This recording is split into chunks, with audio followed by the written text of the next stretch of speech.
અક્ષર પુરુષોત્તમના ગર્ભયોદ્ધા બીએપીએસની activity સાથેનો ગર્ભ સંસ્કારનો course શા માટે? તો આ યાત્રા શરૂ થઈ હતી 2010માં. પ્રમુખ સ્વામી મહારાજ પાસે મેં આ ગર્ભ સંસ્કારનું પુસ્તક વાંચ્યું હતું. ત્યારે પ્રમુખ સ્વામી મહારાજ બોલ્યા હતા કે સુધારો બીજમાં થાય, વૃક્ષમાં ના થાય. એના આધારે અમે ડ્રીમ ચાઇલ્ડ કંપનીની સ્થાપના કરી. અને મહંત સ્વામી મહારાજ એ સત્સંગ દીક્ષાના 179માં શ્લોકમાં બોલે છે કે સંસ્કુર્યાત પૂરયન નિષ્ઠામ અક્ષર પુરુષોત્તમે, ગર્ભથી જ બાળકમાં અક્ષર પુરુષોત્તમની નિષ્ઠા પૂરવી જોઈએ.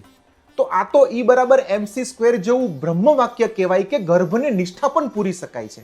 તો આ બાબતે અમે ઘણું વિચારતા હતા. તો સદગુરુ સંતો સાથે બેઠા, વડીલ સંતો સાથે બેઠા, તો એમને પણ કીધું કે આ માટેનો એક કોર્સ બનવો જોઈએ.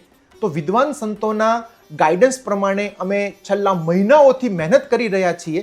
અને આનંદની વાત એ છે કે એ કોર્સ બની ગયો છે, અક્ષર પુરુષોત્તમના ગર્ભ યોદ્ધા. કોઈ માતા પિતા આ કોર્સને અનુસરશે તો એના બાળકમાં સત્સંગનું જે પરિણામ આવશે એની આપ કલ્પના પણ નહીં કરી શકો. અમારા બહુ મોટા સૌભાગ્ય છે કે અક્ષર પુરુષોત્તમના ભાવિ બાળકોની સેવા કરવાનો અમને મોકો મળ્યો. આના વિશે વિશેષ માહિતી મેળવવા માટે આપ ડ્રીમ ચાઇલ્ડ ગર્ભ સંસ્કાર મોબાઈલ એપ્લિકેશન આજે જ ડાઉનલોડ કરો. જય સ્વામિનારાયણ.